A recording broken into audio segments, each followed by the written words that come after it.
সালাত ফাহাল আনতুম মুনতাহুন। আমানতু বিল্লাহ। সমস্ত প্রশংসা ও তারিফ সেই মহান আল্লাহ রাব্বুল আলামিনের জন্য, যিনি আমাদেরকে সৃষ্টির শ্রেষ্ঠ জীব রূপে সৃষ্টি করেছেন।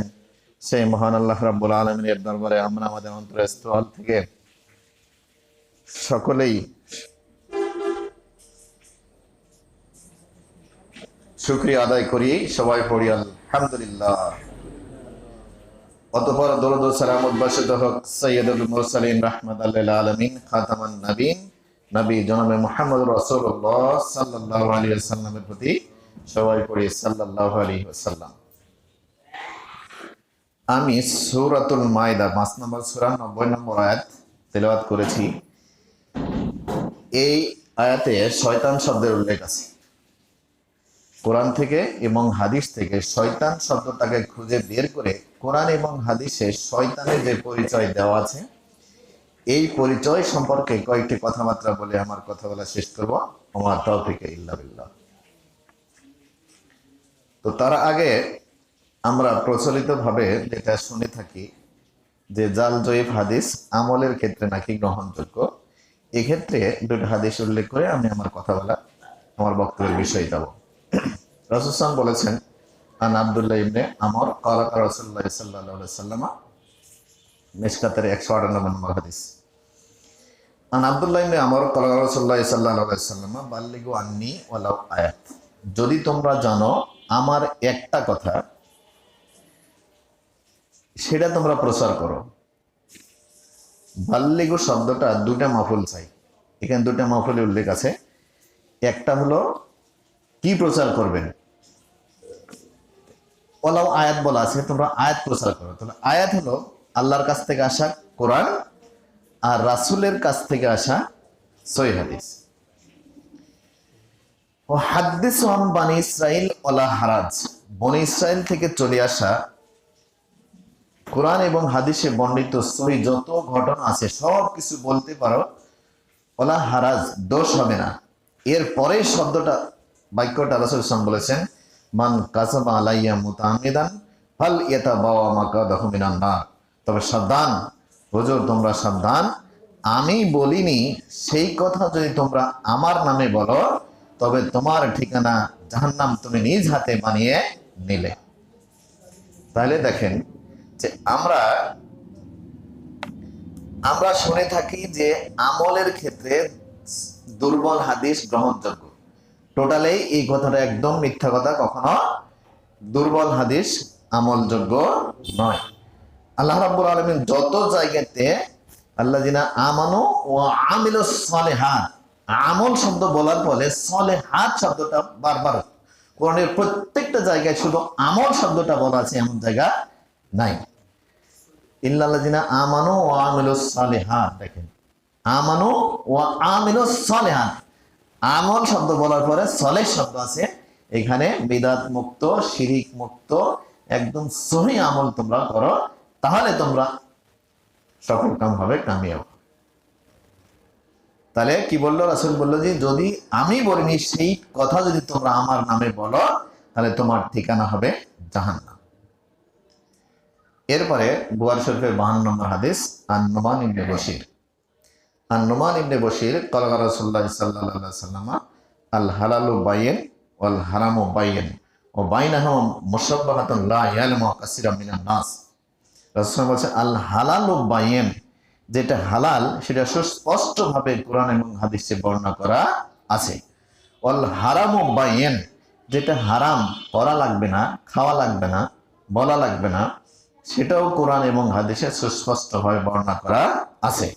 ও বাইনাহুমা মুতাশাবিহাতুন মুশাব্বাহাতুন লা ইয়ালামু কাসীরাম মিনান নাস। তবে এই সুস্পষ্ট হালাল এবং সুস্পষ্ট হারাম এর মাঝামাঝি কিছু জিনিস আছে, বিষয় আছে অস্পষ্ট। লা ইয়ালামু কাসীরাম মিনান নাস, অধিকাংশ মানুষ এই সম্পর্কে জ্ঞান রাখে না। ফামান ইত্তাকা শুবহাতে ইস্তাবরা লিদীনিহি ওয়া ইরজিহি। আমি এই কথাটা, এই বাক্যটা বলার জন্য হাদিসটা এইভাবে নিয়ে আসলাম যে হামানিত্তাকা শুবহাতে, এই যে সুস্পষ্ট হালাল এবং সুস্পষ্ট হারাম এর মাঝামাঝি যে অস্পষ্ট জিনিস আছে, এই অস্পষ্ট জিনিস থেকে যারা দূরে থাকলো, এটা আমল করলো না, খাইলো না, বললো না, তাকে রাসূল বলছে ইস্তাবরা আলে দীনহি ওয়া ইরজিহি, সে তার ঈমান এবং সম্মান নিয়ে নিরাপদে থাকলো। সুবহানাল্লাহ। আগের হাদিসে কি বললাম? যেটা রাসূল বলেনি, যেটা রাসূল করেনি, এমন কোনো কথা এবং কাজ কি আমাদের জন্য ধ্বংসাত্মক করা যাবে। ঠিক এই হাদিসে বলেছে সুস্পষ্ট হালাল এবং সুস্পষ্ট হারাম, এর মাঝে কিছু আছে অস্পষ্ট, এগুলো সম্পর্কে বেশি মানুষ জ্ঞান রাখে না। এই অস্পষ্ট জিনিস থেকে যারা দূরে থাকলো, তারাই সুস্পষ্ট ভাবে ঈমান এবং সম্মান নিয়ে নিরাপদে থাকলো। ওমান ওয়াকাফি শুবহাতে, যে এই অস্পষ্ট জিনিস এর মধ্যে পড়ে গেল, ওয়াকাফিল হারামে, সে সুস্পষ্ট হারামের ভিতরেই পড়ে গেল। ঠিক অন্য জায়গাতে আছে ওমান ওয়াকাফি শুবহাতে কারাইন ইয়ারা হাওলাল হিমা, যারা এই অস্পষ্ট জিনিসের মধ্যে পড়ে গেল, সে সেই রাখালের মতো যে রাখাল কোন সংরক্ষিত এলাকার ধারে গরু চড়ায় অথবা ছাগল চড়ায়। ইউসিকু আন ইউওয়াকিয়াহু, সম্ভবত সে ওই সংরক্ষিত এলাকার মধ্যে ঢুকে পড়বে। তার মানে কি? আপনি বাংলাদেশের সকল জায়গায় আপনি প্রবেশ করতে পারবেন না। আমরা বাংলাদেশেরই মানুষ, আপনি কোথায় যেতে পারবেন না? ক্যান্টনমেন্টের ভিতরে যেতে পারবেন না। ওখানে যদি জোর করে ঢোকেন তাহলে হয়তো আপনার সেনাবাহিনী হয়তো জেলে দিবে, না হলে গুলি করবে। আর যদি আপনি আমাদের ইয়েতে যান, বিদ্যুতের সাপ্লাই সেন্টারে যান, এখানেও সকল মানুষ ঢুকতে পারবে না। যদি ঢোকেন, কোথাও হাত দিবেন, সাথে সাথে বাস্ট হয়ে যাবেন, মারা যাবেন। তার মানে সকল জায়গায় আপনি যাওয়ার অনুমতি নাই। তো এইখানে বলেছে, অথবা যদি বাংলাদেশের সীমানাটাই দেখেন, বাংলাদেশের সীমানা পার হয়ে যদি আপনি ভারতে যান, তাহলে বিএসএফ নিশ্চয়ই আপনাকে গুলি করবে। তো ঠিক আল্লাহ এই জায়গাতে বলেছে যে আল্লাহর যে সমস্ত সীমানা নির্ধারণ করে দিয়েছেন, রাসূল সাল্লাল্লাহু আলাইহি ওয়াসাল্লাম যে সমস্ত সীমানা নির্ধারণ করে দিয়েছেন, 5 ওয়াক্ত নামাজ আমরা পড়ব, 6 ওয়াক্ত পড়ব না। আমরা সূরা ফাতিহা, দোয়া যত কিছু আছে নামাজের ভিতরেই পড়ব, নামাজের বাইরে পড়ব না। তার মানে রাসূলের যে সীমানা আমাদেরকে দেখিয়ে দিয়েছেন, ঠিক আমরা ওই সীমানার ভিতরেই যদি থাকি, তাহলে আমাদের ঈমান, ইসলাম এবং সফলতা নিশ্চিত। কিন্তু যদি আমরা এই রাসূলের দেখা দেওয়া সীমানা এবং আল্লাহর দেখা দেওয়া সীমানা যদি অতিক্রম করে যাই, তাহলে বাংলাদেশের বাইরে গেলে যেমন আমরা গুলি খাবো, ঠিক আমাদের ঈমান ইসলামও ঝুঁকির মধ্যে পড়বে, হয়তো কোনো ক্ষেত্রে নাও থাকতে পারে। ওমান ওয়াকাফি শুবহাতে কারাইন ইয়ারা হাওলাল হিমা ইউশিকু আন ইউওয়াকিয়াহু আলা ইন্না লিকুল্লি মালিকিন হিমান, সাবধান, নিশ্চয় প্রত্যেকটা রাজাবাদশারী একটা নির্ধারিত সীমা থাকে। আলা ইন্না হিমাল্লাহি ফিল আরজিহি মাহারিমুহু, এই জায়গাতে আল্লাহ তার নিজের সীমা উল্লেখ করে বলছেন, নিশ্চয় আল্লাহর সীমা হচ্ছে হারাম বিষয় সমূহ, নিষিদ্ধ বিষয় সমূহ। তার মানে কোরআন এবং হাদিসে যে সমস্ত নিষেধ আছে, এই নিষেধের আশেপাশে যাওয়া যাবে না। এই জায়গাতে আমরা নিরাপত্তা হারিয়ে ফেলবো। কি নিরাপত্তা হারিয়ে ফেলবো? আমাদের ঈমান এবং ইসলামের নিরাপত্তা হারিয়ে ফেলবো। আলা ইন্না ফিল জাসাদে মুদগাতান, সাবধান, প্রত্যেকটা মানুষের শরীরে একটা গোস্ত আছে। ইজা সালাহাত সালাহাল জাসাদু কুল্লু, যখন এই গোস্তের টুকরা ভালো হয়, সারা শরীরটাই ভালো হয়। ওয়া ইজা ফাসাদাত ফাসাদাত জাসাদু কুল্লু, যখন শরীরের এই গোস্তটা খারাপ হয়, তখন সারা শরীরটাই খারাপ হয়। আলা ওয়াহিয়াল কালবু, সাবধান, তোমাদের এই গোস্তের নাম হলো কাল। ঠিক এই একটা শব্দই পীর মুরিদ অথবা অন্য কিছু তৈরি করেছে। এরা বলবে যে তোমরা জিকির করো, আর হলো কলবের উপরে জিকিরটা মারো, আল্লাহ মারো, কি আর এই যে ওদের জিকিরের যে নিয়ম, এই জিকিরটা মারো। তার মানে এখানে কাল শব্দের অর্থ কি? ইলম এবং ঈমান। কাল শব্দের মানে কি? ইলম এবং ঈমান। যার ঈমান যত বেশি, তার সফলতা পরকালীন মুক্তি তত বেশি। যার ঈমান আর ইলম যত বেশি, আমলে সলেহ যত বেশি, তার জান্নাতে যাওয়ার গতিবেগ তত বেশি। কেউ যাবে বিদ্যুৎ বেগে, কেউ যাবে কি বাতাসের গতিতে, আর কেউ যাবে উটের উপরে চড়ে, আর কেউ যাবে পায়ে হেঁটে। এই গতিটা কেন? গতির কম বেশি কেন? গতির কম বেশি হলো রাসূলের ঈমান আমাদের ঈমানের সমান নয়, সাহাবাদের ঈমান আমাদের ঈমানের সমান নয়, তারপরে তাবেঈদের ঈমান আমাদের ঈমানের সমান নয়।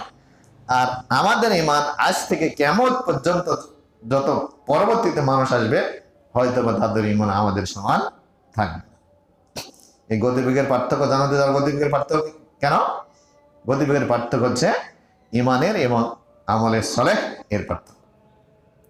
তাহলে আমরা যে আমলটা করবো, এই আমলটা অবশ্যই কি হতে হবে? সহিহ হতে হবে। আচ্ছা, এবারে আমার বিষয় আসি। আমি যে আয়াতটা তেলাওয়াত করেছি সেটা হলো ৫ নম্বর আয়াত।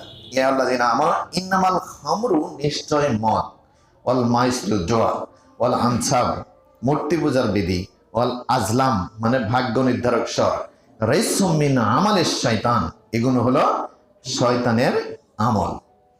তার মানে কি? মদ এটা খাওয়া শয়তানের আমল, জুয়া খেলা শয়তানের আমল, ওয়াল আনসাব মূর্তি পূজার বিধি, যে জায়গাতে মূর্তি রাখা হয়, ওয়াল আজলাম ভাগ্য নির্ধারক স্বর, একটা তীর মারলাম, আমার তীরটা লক্ষ্যভেদ করলো, আমার ভাগ্যটা ভালো, এরকম চিন্তা কি? রাইসুম মিন আমালিশ শয়তান, এগুলো শয়তানের কাজ। ফাস্তানিবুহু, তোমরা এই শয়তানি কর্মগুলোকে বর্জন করে চলো, লাআল্লাকুম তুফলিহুন, সম্ভবত তোমরা সফলতা অর্জন করবে। ইন্নামা ইউরিদুশ শয়তান, নিশ্চয় শয়তান চাই, আইওয়াকে বাইনাকুমুল আদাওয়াত ওয়াল বাগদা, আইওয়াকে মানে ছড়িয়ে পড়ুক, বাইনাকুম তোমাদের ভিতরে, আদাওয়াত মানে শত্রুতা, ওয়াল বাগদা হিংসা ঘৃণা ক্রোধ, ফিল খামরে ওয়াল মাইসিরে মদ এবং জুয়ার মাধ্যমে। তার শয়তান হলো তার আমলের মাধ্যমে মানুষের মধ্যে কি চায়? শত্রুতা লাগাতে চায়, ঘৃণা বিদ্বেষ হিংসা মারামারি লাগাতে চায়। ফিল খামরে ওয়াল মাইসিরে ওয়াসুদ্দুকুম আন যিকরিল্লাহি ওয়া আনিস সালাহ, ওয়াসুদ্দুকুম তোমাদেরকে বিরত রাখে, আন যিকরিল্লাহ আল্লাহর স্মরণ থেকে, ওয়া আনিস সালাহ এবং আল্লাহর নামাজ আদায় থেকে বিরত রাখে। ফাহাল আনতুম মুনতাহুন, তোমরা কি এই সমস্ত শয়তানি আমল থেকে বিরত থাকবে না? তার মানে কি? আমাদেরকে অবশ্যই শয়তানি আমল থেকে বিরত থাকতে হবে। এরপরে আবার দেখেন ১৭ নম্বর ২৬ নম্বর আল্লাহ তাআলা বলেছেন, ওয়ালা তুবাজ্জির তাবজীরা, তোমরা অপচয় করো না। ইন্নাল মুবাজ্জিরিনা কানু ইখওয়ানাশ শায়াতিন, এখানেও শয়তান শব্দ আছে, কিন্তু শয়তানের বহু বচন রূপে আছে। তার মানে শয়তান একা নয়, আর অনেক সঙ্গভঙ্গ আছে। শয়তানের বাবার নাম হলো কি? ইবলিশ। এরা ইবলিশের বাবার নাম হলো খবিশ, মায়ের নাম হলো নির্বিশ। এই দুজনের মাধ্যমে জন্ম নিল ইবলিশ। ইবলিশের বংশধর যারা আল্লাহরে মানে তারা হলো জিন, আর যারা আল্লাহরে মানে না তারা হলো শয়তান। বোঝা গেছে মনে হয়? ইবলিশের বাবার নাম কি বললাম? খবিশ, মায়ের নাম নির্বিশ। এই দুইজনের মাধ্যমে জন্ম নিল ইবলিশ। ইবলিশের বংশধর যারা আল্লাহরে মানে তারা হলো জিন। আল্লাহ বলেছেন, ওমা খালাকতুল জিন্না ওয়াল ইনসা ইল্লা লিয়াবুদুন, তার মানে জিনেরাও আমাদের মতো ইবাদত করে। এই ইবলিশের বংশধর যারা আল্লাহরে মানে তারা জিন, আর যারা মানে না তারা হলো শয়তান। তাহলে শয়তানের কাজ কি? শয়তানের কাজ হলো বিষ বাষ্প ছড়িয়ে দাও। এখানে যদি বাষ্প একটা ছড়িয়ে দেন সবাই পাবেন না? এখানে একটা সুইচ অন করলে, আমাদের সাবস্টেশন থেকে একটা সুইচ অন করলে এখানে ৮,০০০ ১০,০০০ মিটার চালু হয়। তাই শয়তানের কাজ হলো এখানে গ্যাস ছেড়ে দিবে, এখানে যত মানুষ আছে সবাই আক্রান্ত হবে। বিষ বাষ্প ছড়িয়ে দাও। আর নবীদের কি কাজ? নবীদের কাজ হলো দুনিয়ার শুরু থেকে শেষ পর্যন্ত কোনো মানুষের ক্ষতি করেনি, সকল মানুষের সকল জীবের জন্য উপকার কাজ করেছে যারা, তারা হলো নবী রাসূল। আর দুনিয়ার শুরু থেকে শেষ পর্যন্ত যারা মানুষের কোনো কল্যাণকর কাজ করেনি, কল্যাণকর কথা বলেনি, তার নাম হলো শয়তান। আর যারা সকালে বিকালে খারাপ কাজ করি ভালো কাজ করি এরা হলো আমরা দোষে গুণে মানুষ। কি বললাম? আমরা ভালো কাজ করি খারাপও কাজ করি এরা হলো আমরা হলো দোষে গুণে মানুষ। এইখানে রাসূল বলেছেন কুল্লু বানি আদম আল খাত্তাউন ওয়া খায়রুল খাত্তাইন আত-তাওয়াবুন, প্রত্যেকটা মানুষই ভুল করে, আর এই ভুল করার পরে যে মানুষটা আল্লাহর কাছে মাপ চায় সেই মানুষ হলো সর্বশ্রেষ্ঠ মানুষ। কি বললাম? ভুল করার পরে যে লোকটা মাপ চায় সেই লোকটা কি? সর্বশ্রেষ্ঠ মানুষ। আর ভুল করার পরে যে ভুলের উপরে যুক্তি দেখায় যে এটাই ঠিক, তার নাম কি? শয়তান। আচ্ছা আসি আমরা কোরআনের আয়াতগুলো একে একে দেখি। আচ্ছা, এরপর 4 নম্বর সূরা 119 নম্বর আয়াত আল্লাহ তাআলা বলছেন ওয়ালা উদিল্লান্নাহুম, শয়তান খুবই চ্যালেঞ্জ করে আল্লাহর দরবারে চ্যালেঞ্জ করে বলছে ওয়ালা উদিল্লান্নাহুম, আমি তাদেরকে পথভ্রষ্ট করবই। আল্লাহর দরবারে চ্যালেঞ্জ করছে। ওয়ালা উমান্নিয়ান্নাহুম, আমি মানুষের অন্তরে মিথ্যা ভালোবাসা মিথ্যা আশা সৃষ্টি করবই। মিথ্যা আশা কি সৃষ্টি করবে? আমরা দীর্ঘদিন বেঁচে থাকবো, আমাদের কোটি কোটি টাকা দরকার, আমাদের এত বড় সম্মান দরকার, আমার এত বড় চাকরি দরকার, এই যে আশা আমরা কিন্তু এই সব সময় আমরা এই আশার পিছে মিথ্যা আশার পিছে ঘুরতেছি। কিন্তু আমাদের বয়স কত? 60 থেকে 70 বছর। আর আমাদের ঈমান এবং ইলম এর পিছে যদি ঘুরি তাহলে কোনো দোষ নাই। ওলা আমুর আন্নাহুম, শয়তান আবার আল্লাহ তাআলা বলতেছে আমি তাদেরকে আদেশ করবই। ওলা আমুর আন্নাহুম মানে আমি তাদেরকে আদেশ করবই, খালি আদেশ করবো এটা নয়, আমি আদেশ করবই। ফালাইউ বাত্তিকুন আজরানা নাম, এই আদেশের ফলে মানুষেরা কি করবে? পশুর আল্লাহর ওই দেবদেবীর নামে কান ফুটে করে ছেড়ে দিবে। এটা হয়তো কিছু কিছু এলাকায় থাকতেও পারে, মুসলমানদের ভিতরেও থাকতে পারে, হিন্দু বৌদ্ধ খ্রিস্টানদের ভিতরেও থাকতে পারে।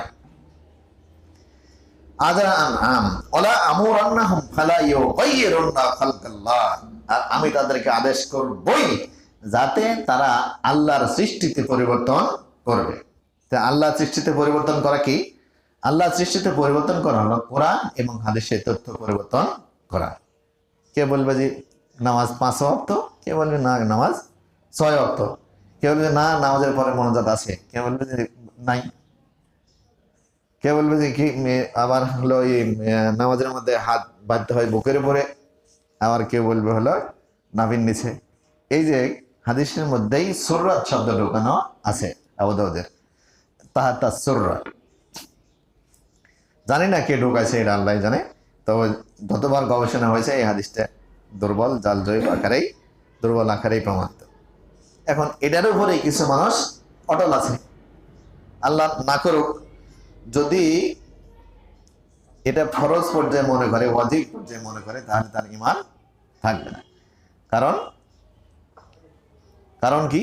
যেটা কোরআন এবং হাদিসে ফরজ এটাকে যদি আপনি সুন্নাত মনে করেন বা নফল মনে করেন তাহলে ঈমান থাকবে না। আর যেটা নফল সেটা যদি ফরজ মনে করেন তাহলে ঈমান থাকবে না। যেটা ফরজ সেটাকে ফরজই জানতে হবে, যেটা নফল সেটাকে নফলই জানতে হবে। আচ্ছা, তাহলে ফালাইয়ু গায়রুনা খালকাল্লাহ, তাহলে আল্লাহ সৃষ্টিতে পরিবর্তন কিভাবে করা যায়? তার মানে কোরআন এবং হাদিসের তথ্য পরিবর্তন করা। আর একটা হলো যে ছেলে এবং মেয়ে মানুষের জন্ম দিয়েছে আল্লাহ কি কারণে? যে তারা বংশবৃদ্ধি করবে। কিন্তু আমরা কি করব? ভ্যাসেকটমি করব, তারপরে লাইগেশন করব, করে কি জন্ম নিয়ন্ত্রণ করে মানুষের খাদ্য বাড়তি করব, আর হলো জনসংখ্যা নিয়ন্ত্রণ করব। আল্লাহ সৃষ্টি করেছে বংশ বৃদ্ধির জন্য, আর আমরা সেটাই বংশ কমায় দিব। এটা হলো আল্লাহ সৃষ্টিতে পরিবর্তন। তার মানে আমরা কি হব? নপুংসক হব, অথবা আমাদের শারীরিক কি পরিবর্তন করব ডাক্তারেরা জানে ভালো। এরা এমন একটা চিকিৎসা দিয়ে দেয়, এই চিকিৎসাতে আর সন্তান হবে না। আল্লাহ সৃষ্টিতে পরিবর্তন। ঠিক আবার দেখেন, আমরা যারা দাড়ি শেভ করি না আর যারা শেভ করি এরা কি হয়? স্মার্ট হয়। দাড়ি শেভ করে স্মার্ট হয়। আর যারা দাড়ি শেভ করলে তারা কি হয়? আনস্মার্ট থাকে। তার মানে এটাও কি? আল্লাহ সৃষ্টিতে পরিবর্তন। এরপরে আপনার হলো ট্যাটু করা। আপনার ইয়েতে দেখবেন খেলার মাঠে, আপনার ফুটবল খেলায় দেখবেন বা ক্রিকেট খেলায় দেখবেন ওদের বিদেশিদের শরীরে বিভিন্ন ধরনের ছবি আঁকানো আছে, পার্মানেন্ট ছবি, এটা মরার পরেও থাকবে। তার মানে আল্লাহ আমাদেরকে যে সৌন্দর্য দিয়ে সৃষ্টি করেছেন, এই সৌন্দর্যকে বাড়ানোর চেষ্টা করা, এটাও কি আল্লাহ সৃষ্টিতে পরিবর্তন। এই সৌন্দর্য কখনোই পরিবর্তন হবে না। আল্লাহ যেভাবে পরিবর্তন করবেন, যে ছোটকালে আপনার চেহারা একরকম থাকবে, বড় হলে আর একরকম থাকবে, এরপরে বৃদ্ধ হলে চুল পাকবে, দাড়ি পাকবে, এই যে আল্লাহ যেই নিয়মে পরিবর্তন করবেন, এই নিয়মটা ঠিক আছে, কিন্তু আমি আপনি চেষ্টা করে যে পরিবর্তন করব, এই চেষ্টাটা হারাম। সেটা কি? আর মেয়েদের ক্ষেত্রে দেখুন, অনেকেই কি দাঁত শুরু করে, তারপরে ভুরু প্লাগ করে, এটা কি নিজেদেরকে সুন্দর করে এবং শয়তানের একটা বানায়, হাতিয়ার বানায়, ছেলেদেরকে আকৃষ্ট করার জন্য। নিজেরাও ধ্বংস হয়, ছেলেদেরকেও ধ্বংস করে।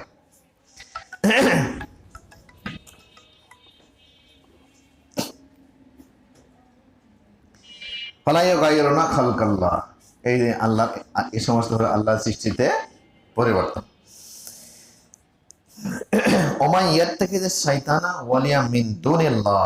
যারা আল্লাহকে ওলি হিসেবে ধরবে, আল্লাহকে ছাড়া, শয়তানকে ওলি হিসেবে ধরবে আল্লাহকে ছাড়া, ফাকাদ খাসিরা খুসরানাম মুবিনা, সেই লোকটা চির ক্ষতিগ্রস্ত।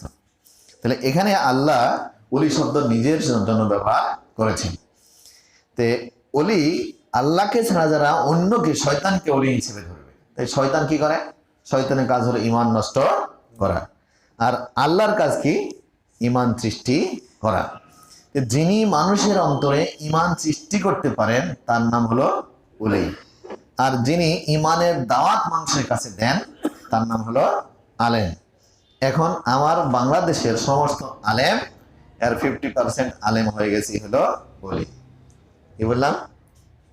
বাংলাদেশের 30 থেকে 60%, অথবা এরকম হবে হয়তো 10% আলেম আমরা হয়ে গেছি হলো ওলি। এরা হচ্ছে মানুষের অন্তরে ঈমান সৃষ্টি করতেছে। এরপরে এখানে ফাকাদ খাসিরা খুসরানাম মুবিনা, এই শব্দটা আছে, সেই লোকটা চির ক্ষতিগ্রস্ত, যে শয়তানকে ওলি হিসেবে ধরবে। তো ক্ষতিগ্রস্তকে ফামান জুহজিহা আনিন নার ওয়া উদখিলাল জান্নাত ফাকাদ ফাজা ফাওজান আযীমা, এখানে তার উল্টা শব্দটা দেওয়া আছে কোরআনে, সফলতার সংজ্ঞা দেওয়া আছে। যে লোকটাকে জাহান্নাম থেকে দূরে রাখা হয়েছে, জান্নাতে যে দাখিল হয়ে গেছে, সেই লোকটা চির সফল। কি বললাম? যে লোকটা জান্নাত থেকে দূরে রাখা হয়েছে, জান্নাতে দাখিল করা হয়েছে, সেই লোকটা চির সফল। ঠিক এর উল্টাটা যদি বলেন, যেই লোকটা জান্নাত থেকে দূরে চলে গেছে, যেই লোকটা জাহান্নামের মধ্যে ঢুকে গেছে, সেই লোকটা চির ক্ষতিগ্রস্ত। এখানে বলেছে আল্লাহ ফাকাদ খাসিরা খুসরানাম মুবিনা, সেই লোকটা চিরভাবে ব্যর্থ হয়েছে, যে শয়তানকে ওলি হিসেবে নিয়েছে। কেননা শয়তান কোনোদিন শুরু থেকে শেষ পর্যন্ত কোনো মানুষের উপকার করেনি, ধ্বংসই করেছে। কারণ ঈমান ধ্বংস করা কার কাজ? শয়তানের কাজ। এরপরে সফলতার সংজ্ঞা আরেকটা আছে, যে বাংলাদেশে বা সারা পৃথিবীতেই যাদের অর্থ সম্পদ আর বেশি, মানে টাকা পয়সা আর হলো পাওয়ার সম্মান বেশি, তারা সফল। কিন্তু কোরআন এবং হাদিসের ভাষায় এটা সফল নয়। সফলতা কি? যার সকল চাওয়া পাওয়া পূরণ হয়ে গেছে, আর যার সকল বিপদ আপদ দূর হয়ে গেছে, সেই লোকটাকে সফল ধরা হয়। তার মানে কি? বাংলাদেশ নয়, সারা পৃথিবীতে কোনো মানুষের সকল বিপদ আপদ দূর হয়নি, আর বাংলাদেশ নয়, সারা পৃথিবীতে কোনো মানুষের সকল চাওয়া পাওয়া পূরণ হয়নি। তার মানে কি? পৃথিবীতে কোনো মানুষ সফল নয়, পৃথিবীতে কোনো মানুষ সফল নয়। কারণ বাংলাদেশ না, সারা পৃথিবীর প্রধানমন্ত্রীকেই মারা যেতে হয়, ঠিক একইভাবে মাটির নিচে তার দাফন হয়।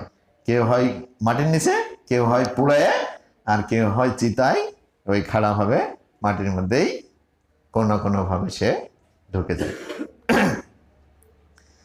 আচ্ছা, যাই হোক, এরপরে আমাদেরকে 4 নম্বর সূরা 76 নম্বর আয়াত। এখানে তাআলা বলেছেন আল্লাযিনা আমানু ইউকাতিলুনা ফি সাবিলিল্লাহ, যারা যুদ্ধ করে আল্লাহর রাস্তায়। তাহলে আল্লাহর রাস্তা কি? আল্লাহর রাস্তা হলো আল ফারজু ওয়ান নাওয়াফিলু। কি বললাম? আল ফারজু ওয়ান নাওয়াফিলু, ফরজ এবং নফল সমূহ। ফরজ এবং নফল সমূহ মানে কি? সকালে আপনি ফজরের নামাজ জামাতে পড়েছেন, ফজর নামাজ জামাতে পড়েছেন মানে আপনি আল্লাহর রাস্তার উপরে আছেন। এরপরে জোহরের নামাজ আপনি জামাতে পড়েছেন, আপনি সকাল থেকে জোহর পর্যন্ত আল্লাহর রাস্তার উপরে আছেন। এরপরে এই ফজর থেকে জোহর পর্যন্ত কোনো হারাম কাজ করেছেন, তার মানে আপনি ওই সময় আল্লাহর রাস্তার উপরে নাই। আসরের নামাজে আপনি জামাতে পড়েছেন, এর মধ্যে কোনো আল্লাহর নাফরমানি কাজ করেননি, তার মানে জোহর থেকে আসর পর্যন্ত আল্লাহর রাস্তার উপরে আছেন। এরপরে আসর মাগরিবের নামাজ আবার জামাতে পড়েছেন, তার মানে আপনি সকাল থেকে সারাদিন আল্লাহর রাস্তার উপরে আছেন। এরপরে যা হালাল হারাম আপনার কাছে এসেছে, আল্লাহর নিষেধ থেকে দূরে থেকেছেন, আল্লাহর যা ফরজ করেছেন তার উপরে চলেছেন, তার মানে আপনি আল্লাহর রাস্তার উপরে আছেন। যখন আপনি আল্লাহর নিষিদ্ধ কাজ করবেন তখন আপনি আল্লাহর রাস্তার বাইরে চলে গেছেন। কিন্তু আল্লাহ যা আদেশ করেছেন সেই আদেশের উপরেই আছেন, মানে আপনি আল্লাহর রাস্তার উপরে আছেন। আর আরেকটা হলো যে সাবিলিল্লাহর আরেকটা হলো বিশেষ একটা ব্যাখ্যা হলো আল কিতাল ফি সাবিলিল্লাহ, আল জিহাদ ফি সাবিলিল্লাহ। আল জিহাদ ফি সাবিলিল্লাহ লিআজলি দীনিহি, যে একমাত্র আল্লাহর রাস্তায় আল্লাহকে খুশি করার জন্য যদি আপনার অস্ত্র ব্যবহার হয় তাহলেই আপনি আল্লাহর রাস্তার উপরে আছেন। মারামারি করার পরেও আল্লাহর রাস্তার উপরে আছেন। আন আবি হুরায়রা রাদিয়াল্লাহু আনহু রাসূলুল্লাহ সাল্লাল্লাহু আলাইহি ওয়াসাল্লাম, আবু হুরায়রা রাদিয়াল্লাহু থেকে বর্ণিত, তিনি বলেন রাসূল সাল্লাল্লাহু আলাইহি ওয়াসাল্লাম বলেছেন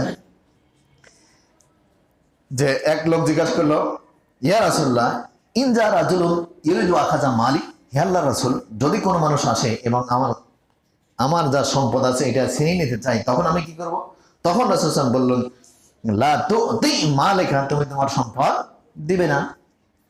এরপরে রাসূল আবার প্রশ্ন করলো, ওই লোকটা আবার প্রশ্ন করলো, ইয়া আল্লাহর রাসূল, ফাইন কাতালানি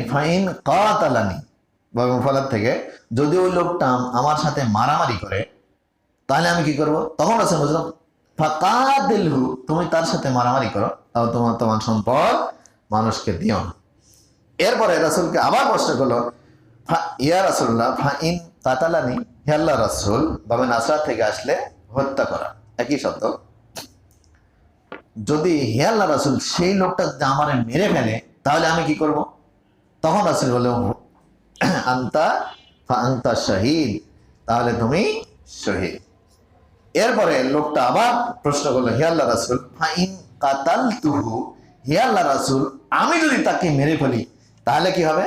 তখন রাসূল বলল, হুয়া ফিন্নার, সে জাহান্নামে যাবে। তার মানে এই জায়গাতে দেখেন, মেরে ফেলার পরেও আপনি হবেন নিরাপদ, আর যাকে মেরে ফেলতেছেন সে হলো জাহান্নামী। আর সেই লোকটা যদি আমাকে আপনাকে মেরে ফেলে তাহলে আমি কি হব? শহীদ। তার মানে আমার সম্পদ কেউ জোর করে ছিনিয়ে নিতে পারবে না। এইখানে ব্যাখ্যার মধ্যে শব্দটা এসেছে, এই লোকটার নাম হলো, যাকে আপনি মারে ফেলবেন তার নাম হলো কি? ডাকাত। তার নাম হলো, চোরকে মারে ফেলে যাও না, ডাকাত। যে লোকটা অস্ত্র ব্যবহার করে, যে লোকটা আপনার শক্তি ব্যবহার করে আপনার সম্পদ ছিনিয়ে নিবে, সেই লোকের সাথে আপনি অস্ত্র ব্যবহার করবেন। আর কাফেরের ফিতনা, কুফুরির ফিতনা, কাফেরের অত্যাচার, এই দুই জায়গাতে অস্ত্র ব্যবহার করার অনুমতি আছে, অন্য জায়গাতে নাই। অন্য জায়গাতে অস্ত্র ব্যবহার করলে এটার নাম হবে জিহাদ, নয় জঙ্গিবাদ। সেটা কি? সেটা হলো যে সারফান নাস আন দিনিল হক, যেই লোকটা কোনো মানুষকে জোর করে ইসলাম থেকে বের করে ইহুদি বৌদ্ধ খ্রিস্টান বানাচ্ছে, অথবা যেই লোকটা নিজেই দিন ইসলাম ত্যাগ করে অন্য কিছু হয়ে যাচ্ছে, এই লোকটা কি হচ্ছে? ফিতনা করতেছে। এই জায়গাতে ঈমান এবং ইসলামকে অক্ষুণ্ণ রাখার স্বার্থে যদি কোনো রাষ্ট্রপ্রধান সিদ্ধান্ত দেয়, তখন তার নির্দিষ্টভাবে নিয়োজিত প্রতিনিধি অস্ত্র ব্যবহার করবেন অথবা নয়। আর যদি কখনো কোনো সরকার দেশ প্রতিরক্ষার সাথে সকলকে অস্ত্র ব্যবহার করতে বলে শত্রুর বিরুদ্ধে, সেই সময় অস্ত্র ব্যবহার করা বৈধ। কোন দলের ডাকে সাড়া দিয়ে অন্য দলের সাথে মারামারি করা কি জিহাদ নয়, জঙ্গিবাদ। আচ্ছা, এরপরে দেখেন আল্লাযিনা আমানু ইয়াকাতিলুনা ফি সাবিলিল্লাহ, সাবিলিল্লাহ শব্দের ব্যাখ্যা কোন দিলাম। ওয়াল্লাযিনা কাফারু ইয়াকাতিলুনা ফি সাবিলিত তাগুত, এই জায়গাতে তাগুত শব্দের ব্যবহার আছে, এর মানে কি শয়তান। যারা কাফের তার নাম কি? যারা কাফের তারাও জিহাদ করে, তারা হলো শয়তানের পক্ষে জিহাদ করে, তাগুতের পক্ষে জিহাদ করে। কাফেরদের জিহাদের উদ্দেশ্য কি? উদ্দেশ্য হলো রাষ্ট্র জয় অথবা কুফুরির বিজয়, অথবা কি শিরকের বিজয়, অথবা কুফুরের বিজয়, না হলে রাজ্য বিজয়। এটা হলো কাফেরদের জিহাদের উদ্দেশ্য। আর আমাদের জিহাদের উদ্দেশ্য কি? আমাদের জিহাদের উদ্দেশ্য হলো ঈমান এবং ইসলামের প্রচার এবং প্রসার। ঈমান এবং ইসলামের প্রচার এবং প্রসার, কুফুরির কি কুফুরির ফিতনা এবং কাফেরের অত্যাচার, এই দুটাকে নির্মূল করা হলো আমাদের জিহাদের উদ্দেশ্য। ফি আল্লাযিনা কাফারু ইয়াকাতিলুনা ফি সাবিলিত তাগুত, তাগুত মানে শয়তান, তাগুত মানে আসনাম, তাগুত মানে হুয়া কাসিরত জ্ঞান, যার সারাদিনে কাজ করেছে মনে করেন 100টা কাজের মধ্যে যে 100টা কাজের মধ্যে যে 51টা কাজ করেছে ধ্বংসাত্মক মানুষের জন্য, সেই লোকটা মানুষের পর্যায়ে নাই, সে তাগুতের পর্যায়ে গেছে। কি বললাম? 100টা কাজ করেছেন আমি আপনি, 100টা কাজের মধ্যে 51টা কাজ করেছি মানুষের জন্য কল্যাণকর, তাহলে আমি মানুষের স্তরেই আছি। কিন্তু আমি 100টা কাজের মধ্যে 60টা অথবা 70টা কাজ করেছি এবং কথা বলেছি মানুষের জন্য ধ্বংসাত্মক, মানুষের জন্য কষ্টদায়ক, আইন প্রণয়ন করেছি মানুষের জন্য কষ্টদায়ক, ধ্বংসাত্মক, তাহলে আমি তাগুতের পর্যায়ে গেছি আর মানুষের পর্যায়ে নাই। তাহলে তাগুতের ব্যাখ্যা কি? তাগুতের ব্যাখ্যা হলো সানামানে আহলে কুরাইশ, আহলে কুরাইশের দুটা মূর্তি ছিল, এই দুটার নাম হলো তাগুত। আর শয়তান, শয়তান হলো তাগুত। তারপরে হওয়া কাসিরত্ব জ্ঞান, যার ধ্বংসাত্মক কাজের পরিমাণই বেশি, সেই লোকটা হলো কি তাগুত। আর যারা আইন করে মানুষদেরকে, মুসলমানদেরকে ঈমান এবং ইসলাম থেকে দূরে নিয়ে যাচ্ছে, এরা হলো তাগুত। ওয়া ফি সাবিলিত তাগুত ফাকাতিলু আউলিয়া আশ-শাইতান, তোমরা জিহাদ করো শয়তানের ওলিদের বিরুদ্ধে।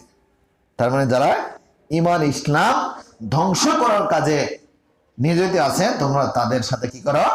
জিহাদ করো। ইন্না কাইদাশ শাইতানি কানা দাঈফা, নিশ্চয় শয়তানের চক্রান্ত অত্যন্ত দুর্বল। তার মানে আমরা যখন আমাদের চেষ্টা এবং সাধনা যখন ঈমান ইসলামের পক্ষে হবে, ঈমান ইসলামের পক্ষে হবে, তখন আমাদের বিপক্ষ যারা আছে তাদের কাছে যতই শক্তি থাকুক, যতই সমরাস্ত্র থাকুক, যতই ট্যাঙ্ক বুলেট বোমা থাকুক, ঈমান ইসলামের শক্তির কাছে সকল শক্তি মাথা নত করতে বাধ্য। ফাকাতুল আউলিয়া শাইতান ইন্না কাইদাশ শাইতানে কানা দাঈফা।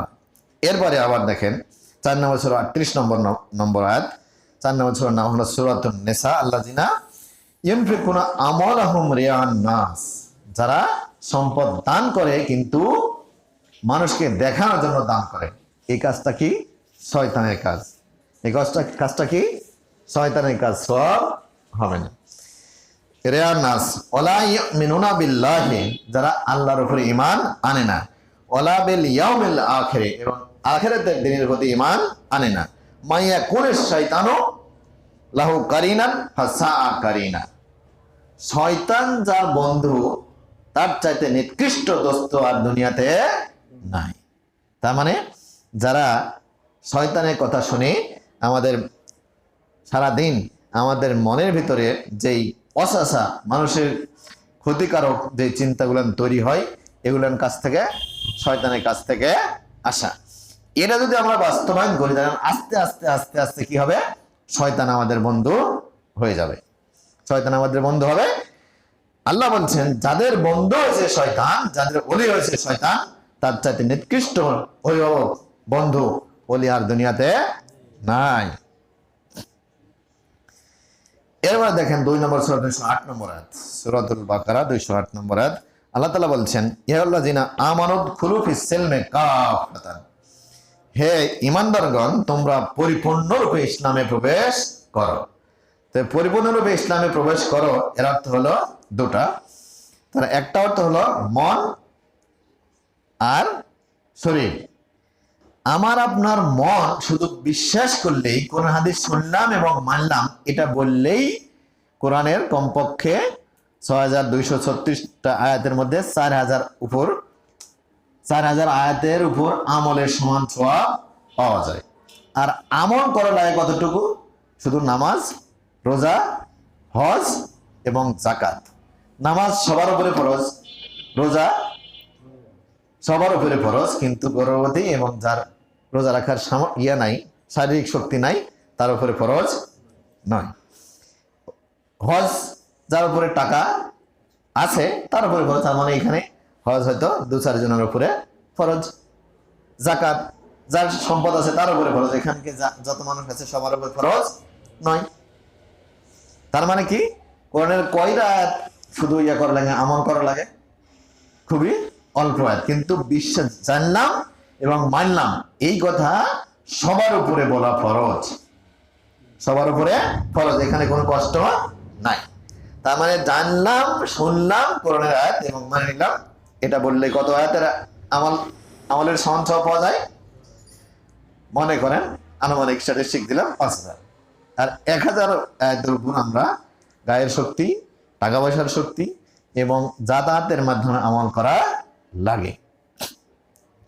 তাহলে এই যে আমার মন এবং গায়ের শারীরিক শক্তি, টাকা পয়সার শক্তি, এই দুটার মাধ্যমে যত আয়াতের উপর আমল করা লাগে, দুটার মাধ্যমেই যদি করেন তাহলে হবে আমাদের পরিপূর্ণরূপে ইসলামে প্রবেশ করা হলো।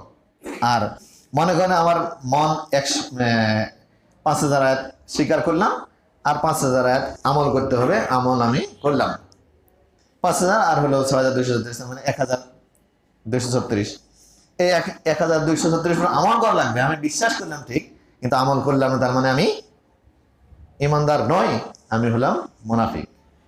অথবা আমি আমল করলাম কিন্তু বিশ্বাস করলাম, তার মানে কি আমি মুসলমান নয়। তার মানে দুটা একই সাথে থাকতে হবে, আমলও করতে হবে, বিশ্বাসও করতে হবে। বিশ্বাসের সাথে যদি আমল করেন তাহলে হবেন মুসলিম, আর যে কোনো একটা যদি ঘাটতি থাকে তাহলে মুসলিম নয়। আমলে ঘাটতি থাকলে, বিশ্বাস যদি ঠিক থাকে, যেমন আমরা এখানে নামাজ সবাই 5 ওয়াক্ত নামাজ পড়ি না, কিন্তু বললে যদি বাইরে জিজ্ঞাসা করা হয় ভাই আপনি কেন নামাজ পড়েননি, তখন বলবেন যে ভাই আমি রিক্সা চালাই, আমার তো রুটি রুজির কাজে ব্যস্ত, কিন্তু আমি কোরআন এবং হাদিস পরিপূর্ণ আল্লাহর কাছ থেকে যা এসেছে তা বিশ্বাস করি, এই কথা বললে সে মুমিন থেকে খারিজ হবে না, সে হবে কি ফাসিক। সে বিশ্বাসের কারণে আল্লাহর কাছ থেকে পরকালে নাজাত পাবে। কিন্তু আপনি বিশ্বাস করেন না, আমার এই নামাজে আসে হাজির, তারপরে রোজা রাখেন না কিন্তু ইফতারিতে হাজির, তাহলে আপনি কি? তাহলে আপনি মুনাফিক। তার মানে বিশ্বাসটাই গুরুত্বপূর্ণ, আকীদাটাই আমলের চাইতে বেশি গুরুত্বপূর্ণ। এই প্রকারের মানুষ আমাদের মুসলমানের মধ্যে অনেকেই আছে। তাহলে ফিসেলমে কাফাতান, তোমরা পরিপূর্ণভাবে ইসলামে প্রবেশ করো। তার মানে বিশ্বাসও করতে হবে, আমলও করতে হবে। এই দুটি একসাথে যদি আপনি কোরআন এবং হাদিসের উপরে থাকেন তাহলেই আপনি পরিপূর্ণ পূর্ণাঙ্গ মুমিন, এবং আপনার মধ্যে কাফাতান, ইসলামের কাফাতান পরিপূর্ণরূপে আছে। এরপরে আরেকটা ব্যাখ্যা হলো যে কোরআন এবং হাদিসের যতটুকু সহজ আপনি ততটুকুই মানবেন, আর যতটুকু কঠিন এতটুকু মানবেন না, তাহলে আপনার মধ্যে পরিপূর্ণ ইসলাম নাই, আপনি পরিপূর্ণভাবে ইসলামে প্রবেশ করতে পারেন। তার মানে কি, যদি আমরা নামাজ পড়ি, রোজা রাখি, এটা সহজ, কিন্তু যখন বলতে হবে যে আমাকে জাকাত দিতে হবে, তখন আপনি কি করবেন? জাকাতের 2.5% না দিয়ে টাকা ফাঁকি দিবেন, বললেন যে না আমার কাছে টাকা নাই। অথবা যখন আল্লাহর পক্ষ থেকে, কোন রাষ্ট্রপ্রধানের পক্ষ থেকে জিহাদের ডাক আসবে যে যার যা আছে তোমরা এখন দেশ রক্ষার জন্য অথবা অন্য কিছুর জন্য সরকার পক্ষ থেকে ঘোষণা আসলে তোমরা জিহাদে নেমে পড়ো, তখন আমরা জিহাদে যাব না, তখন আমরা পরিপূর্ণভাবে ইসলামে নাই। বাংলাদেশের ক্ষেত্রে এখন জিহাদ ওইভাবে কি অস্ত্র নিয়ে জিহাদ ফরজ নয়। জিহাদ এখন আমাদের উপরে কিভাবে আছে? কোরআন এবং হাদিস পালন রূপে আছে। আল মুসলিমু, হাদিস হলো আল মুসলিমু মান সালিমাল মুসলিমুনা মিন লিসানিহি ওয়া ইয়াদিহি ওয়াল মুহাজিরু মান হাজারাল খাতায়া ওয়াল জুনুব ওয়াল মুজাহিদু মান জাহাদা ফি তাআতিল্লাহ। এখানে তিনটা শব্দের ব্যাখ্যা আছে। আল মুসলিমু মান সালিমাল মুসলিমুনা মিন লিসানিহি ওয়া ইয়াদিহি, মুসলমান তার নাম যার হাত এবং মুখের ক্ষতি থেকে অন্য মুসলমান সম্পূর্ণ নিরাপদ, সেই লোকটার নাম কি? মুসলমান। ওয়াল মুহাজিরু মান হাজারাল খাতায়া ওয়াল জুনুব, আল মুহাজির তার নাম যারা খাতা হলো ছোট ভুল, জুনুব হলো বড় ভুল, সাগিরা এবং কাবিরা গুনাহ যারা থাকে দূরে থাকছে, তারা হলো মুহাজিরের সমান সওয়াব আল্লাহ রাসূল ঘোষণা করছে, তাদেরকে মুহাজিরের সমান সওয়াব দিবেন। ওয়াল মুজাহিদু মান জাহাদা ফি তাআতিল্লাহ, আল মুজাহিদকে যারা আল্লাহর রাস্তায় জিহাদ করেছে, ঢাল তলোয়ার আল্লাহর রাস্তায় জিহাদ করেছে, মান জাহাদা ফি তাআতিল্লাহ, যারা আল্লাহর আনুগত্য করার জন্য সর্বদাই সচেষ্ট আছে, তারা কি? মুজাহিদের সমান সওয়াব আল্লাহ রাসূল ঘোষণা করেছে। তার মানে কি? আমার কাছে দেখলো যে একটা মানুষ মার খাচ্ছে, কিন্তু এখানে সত্য সাক্ষী দেওয়ার মতো কেউ নাই, কিন্তু কথাটা আমি জানি, তার মানে আমাকে ওই জায়গাতে যদি বলি যে না, এই লোকটা যে মার খাচ্ছে, এই লোকটাই হকের উপরে আছে, এই কথাটা বলাটাই আমার হলো জিহাদ। কিন্তু যখন ঢাল তলোয়ার নিয়ে জিহাদের ঘোষণা আসবে, তখন আমাকে আপনাকে আর ঘরে বসে থাকলে চলবে না। তখন যে রাষ্ট্রপ্রধানের কাছে খাতায় নাম লেখে জিহাদের ট্রেনিং এবং জিহাদের জ্ঞান অর্জন করার পরে আপনি জিহাদে যাবেন, তাহলে হবে জিহাদ। আর না হলে কি হবে? আপনি ঢাল তলোয়ার নিয়ে নেমে পড়বেন, গুলি খাবেন, মারা যাবেন। ঢাল তলোয়ার থাকবে না, আমার কাছে লাঠি নিয়ে নেমে পড়বে আমাদের জিহাদের ময়দানে, অপর পক্ষে গুলি করবে, আমরা মারা যাবো, মনে করবো শহীদ, কিন্তু শহীদ নয়। কেন শহীদ নয়? আপনি ওযু ছাড়া, আজান হয়ে গেছে, নামাজ পড়ে ফরজ, তাহলে আমি জিহাদের জ্ঞান নাই, ওযু নাই, নামাজের জ্ঞান নাই, ওযু নাই, নামাজ পড়বো, তাহলে কি সওয়াব হবে? সওয়াব হবে না। ঠিক জিহাদ যখন ফরজ হবে, জিহাদের জ্ঞান এবং অস্ত্র পরিচালনার ট্রেনিং, এই কমপক্ষে এই দুটো জ্ঞান নিয়ে তখন আমি জিহাদে গেলে হলো জিহাদ, না হলে হবে কি? না হলে জানি না কি হবে। আচ্ছা, আচ্ছা, এরপরে দেখেন 2 নম্বর সূরা 168 নম্বর আয়াত, আল্লাহ তাআলা বলছেন, ইয়া আইয়ুহান নাস কুলু মিম্মা ফিল আরদি হালালান তাইয়্যিবা ওয়া লা তাত্তাবিউ খুতুওয়াতিশ শাইতান। এর মানে ইয়া আইয়ুহান নাস, পৃথিবীর সকল মানুষকে বলেছেন আল্লাহ, কুলু মিম্মা ফিল আরদি হালালান তাইয়্যিবা, তোমরা যা কিছু জমিনে আমি সৃষ্টি করেছি, তোমরা এখান থেকে হালাল এবং তাইয়্যিব বস্তুটা খাও। ওয়া লা তাত্তাবিউ খুতুওয়াতিশ শাইতান, কিন্তু তোমরা শয়তানের পদাঙ্ক অনুসরণ করো না। হালাল এবং তাইয়্যিব শব্দটা ব্যাখ্যা করা দরকার। সেটা হলো ইনকাম, আপনি ইনকাম করবেন হালাল, এবং যেটা খাবেন, যেটা কিনবেন, সেটাও কিনতে হবে হালাল, তাহলে হবে হালালান তাইয়্যিবান। কিন্তু আপনার ইনকামটা হালাল আর কিনবেন হলো হারাম, বিড়ি, সিগারেট, মদ, তারি, গাঁজা, পান, আর কি আছে, পান টান, আফিম, আর কি আছে, ভদকা, জর্দা, হ্যাঁ, তামাক, গোল, এই কিছু যা কিছু আছে, মানে ইনকামটা হালাল কিন্তু কিনবেনটা হলো হারাম। তার মানে হালাল এবং তাইয়্যিব শব্দ, দুটো শব্দ একসাথে আল্লাহ দিয়েছেন, তাহলে এই শব্দ আপনার মধ্যে নাই।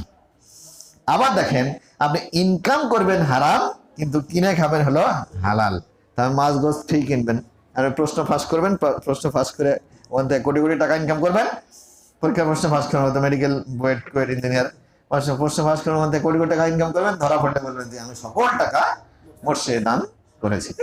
এগুলো হলো কি বলবো, টোটালেই হারাম। তার ইনকামও হারাম, কাজ করলেন সেটাও হারাম। তার মানে এই সওয়াবটা আল্লাহ যদি সওয়াব দেয়, তাহলে কাকে দিবে? আল্লাহ যদি সওয়াব দেয়, এই ক্ষেত্রে যদি সওয়াব হয়, তাহলে যার টাকা আপনি দান করতেছেন সওয়াবটা তার হবে। আমার আপনার যারা এভাবে কামাই করতেছি তার হবে না। তার মানে আমি মারার টাকা দিয়ে হজ করলে হজ আমার হবে? যার টাকা আপনি মারছেন সবটা তারই হবে, আমার হবে। তাহলে আমার কি হবে? আমার হ্যাঁ আমার মক্কা মদিনা দেখা হবে, তাই তো? আমার মক্কা মদিনা দেখা হবে। এই যে আমি আল্লাহর সাথে প্রতারণা করলাম, আল্লাহ বলেছে তোমার বৈধ টাকা দিয়ে হজ করো, কিন্তু আমি মানুষকে ঠকায় এইতে ধোঁকাবাজি করে হজ করলাম। তার মানে আমি যে আল্লাহর সাথে, আল্লাহর ঘরের সাথে প্রতারণা করে আসলাম, আল্লাহ এই কারণে আমাদেরকে কি করবে? শাস্তি দেবে। আচ্ছা, সময় আছে তো নাকি? এইবারে আল্লাহ যখন আমাদেরকে সৃষ্টি করে, আদম আলাইহিস সালাম সৃষ্টি করে, সেই ঘটনা সবাই জানেন। আমি এই জন্য উল্টা দিক থেকে বক্তব্য আসি, যদি সময় থাকে তাহলে বলি।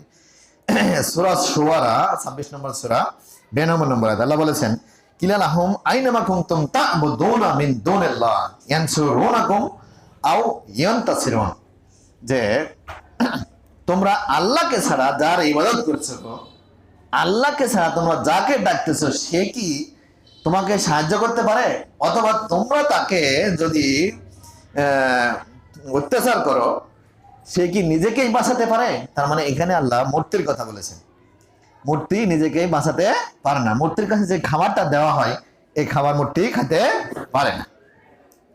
ফাকুবকিবু ফিহা, ফাকুবকিবু, কাবকাবা শব্দটা ফালালা বাবের, এটা উল্টিয়ে নিক্ষেপ করা, মানে উল্টামুখী করে নিক্ষেপ করা। ফিহা হুম ওয়াল গাবুন, তাদেরকে এবং যারা পথভ্রষ্ট করতেছে তাদেরকে। এখানে দুইটা মানুষ, একটা হলো শাসক আর একটা হলো আলেম। পথভ্রষ্ট করে কারা? পথভ্রষ্ট করে কারা? আলেম আর শাসক। আমি এমন একটা বক্তব্য দিলাম যে মানুষ বিশ্বাস করে, বাপ রে বাপ, এত বড় হুজুর জীবনে দেখিনি। যে কত সুন্দর কথা বলছে, কত সুন্দর ওয়াজ, আর কত সুন্দর তার চেহারা, বড় বড় টুপি আর বড় বড় জুব্বা পাঞ্জাবি, বাপ রে বাপ। হ্যাঁ, এর আবার দেখেন কি ডিগ্রি তার শেষ নাই, কিন্তু যা বলবে সব হলো ঘটনা, সব হলো কিচ্ছা কাহিনী, আল্লাহ রাসূলের কথা, কোরআনের কথা খুবই অল্প। তাহলে এই যে এই সমস্ত হুজুরদের কথা কেন মানুষ মানে? বিশ্বাসের সাথে মানে, ভালোবাসে মানে। আর রাষ্ট্রপ্রধান যদি আইন করে দেয় তাহলে মানুষ মানতে বাধ্য। তার মানে কি, এখন যদি রাষ্ট্রপ্রধানের পক্ষ থেকে যে এখানে আজ থেকে